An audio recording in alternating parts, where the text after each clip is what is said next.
Vamos dar continuidade. Esse é o terceiro vídeo para as nossas discussões aqui sobre espaço e tempo. Basicamente, no vídeo 1, introduzi a noção de espaço e no vídeo 2, a noção de tempo, utilizando como ponto de partida, como conceito primitivo, a noção de relações. Relações estáticas, que defini a partir de um padrão do metro, por exemplo, da escolha do padrão, e de pêndulos, ou seja, relógios, para introduzir o conceito de tempo. Esses conceitos, eles são desta forma bem postos, bem estabelecidos. E com eles eu crio outros conceitos.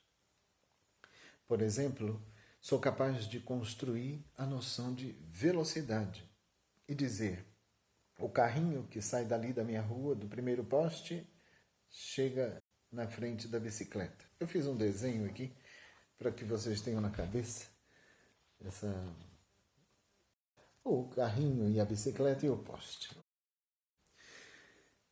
O que é importante aqui é que, se eu tenho bem definido a noção de tempo e de espaço, eu construo, por exemplo, a noção de velocidade. Independentemente das coisas que aqui digo, se eu não defino adequadamente a noção de tempo, por exemplo, a velocidade e a multa associada à velocidade que você recebe, nenhuma delas tem sentido. Nem a velocidade, portanto, muito menos a multa, não é? Independentemente do que estou falando. Mas, como estou deixando preciso o que eu quero dizer por grandeza física chamada tempo e grandeza física chamada espaço, a noção de velocidade fica bem posta e eu utilizo esse conceito para construir objeto. Eu preciso da elaboração teórica do conceito de velocidade bem definido para construir o velocímetro. Caso contrário, eu não produzir nada nesse sentido. É essa noção de espaço que nasce a partir das relações e da noção de tempo também que nasce a partir de relações, mas relações entre objetos que se movem, objetos que usam a noção de tempo.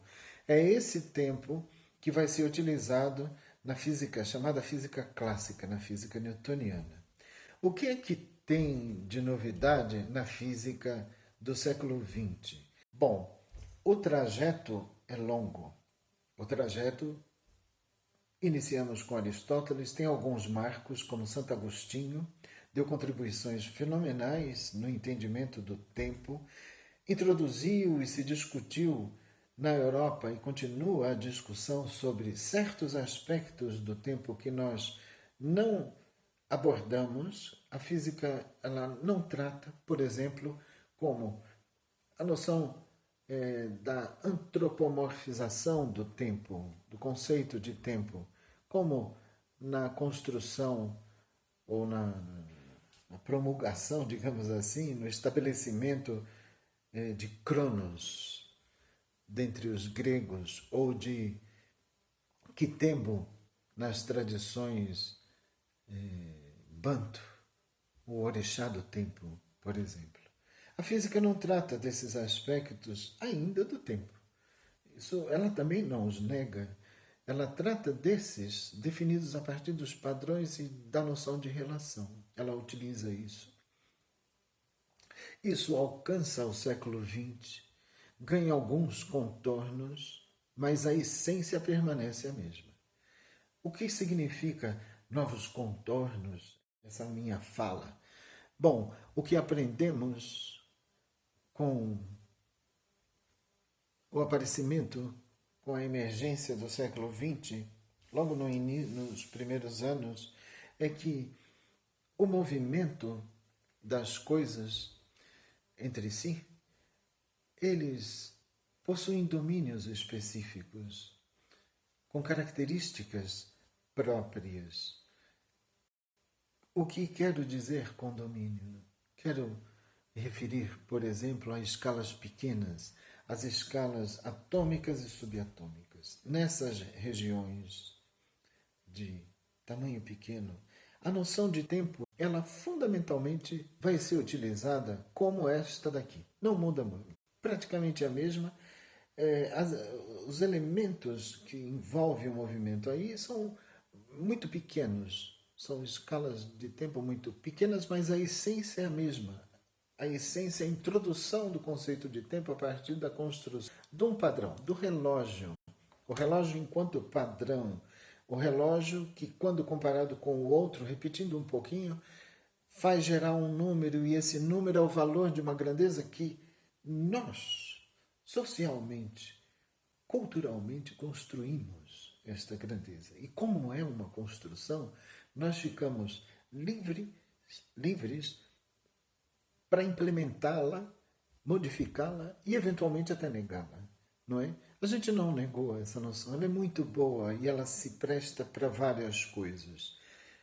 Na física dita atômica ou subatômica, o que se passou a chamar de mecânica quântica, mais precisamente a mecânica quântica não relativística, a noção de tempo praticamente é a mesma, exceto as escalas que mudam, a pequenez das escalas de tempo e etc., e também de tamanho, não mudam, o conceito é basicamente o mesmo. Aprendemos também que existe um outro domínio, o domínio das altas velocidades. Então, em altas velocidades, alguns aspectos dessa noção persistem do mesmo jeito, basicamente o mesmo, mas outros elementos são necessários serem acrescidos à noção primeira. Então, comparei o movimento com outros, extraí um número e disse: este é o valor de uma grandeza física, e essa grandeza física foi denominada tempo. Na nossa língua, dizemos assim. Pois bem, em altas velocidades, no domínio do movimento das altas velocidades, uma outra característica do tempo, envolvendo o tempo, é fundamental. Essa característica diz respeito à sincronização de dois relógios. Isso não se mostrava muito importante, ou não se mostra, quando se fala de física newtoniana, por questões técnicas. Eu não estou dizendo o que é isso, qual é esse domínio, o que caracteriza esse domínio. Não vem ao caso agora. O que é importante é que outros elementos precisam ser adicionados à noção de tempo. Esta noção primeira, esta noção persiste na relatividade restrita e também na relatividade geral. E também numa outra teoria, que é a teoria quântica relativística, que a gente chama de teoria quântica de campos. Física, a teoria que descreve as partículas elementares. Então, as modificações são colocadas nessa definição primeira do tempo enquanto um elemento a mais. Uma necessidade que eu não tinha considerado no início sobre a sincronização dos relógios. É isso que a relatividade em particular vai trazer. Esse problema. Não estou dizendo como isso vai se dar, os detalhes é um outro assunto. Mas, basicamente, a noção de tempo persiste a partir de relações como estruturas primitivas, ontológicas, para construir esse conceito. E vou acrescentando. Eventualmente, no futuro, podemos acrescentar outros elementos associados a essa noção de tempo. Não terá problema nenhum. Tudo vai depender do tipo de teoria que vamos encontrar para descrever mais e mais processos. Esse é o vídeo 3, eu vou desligá-lo e vou abrir um último, que é o quarto.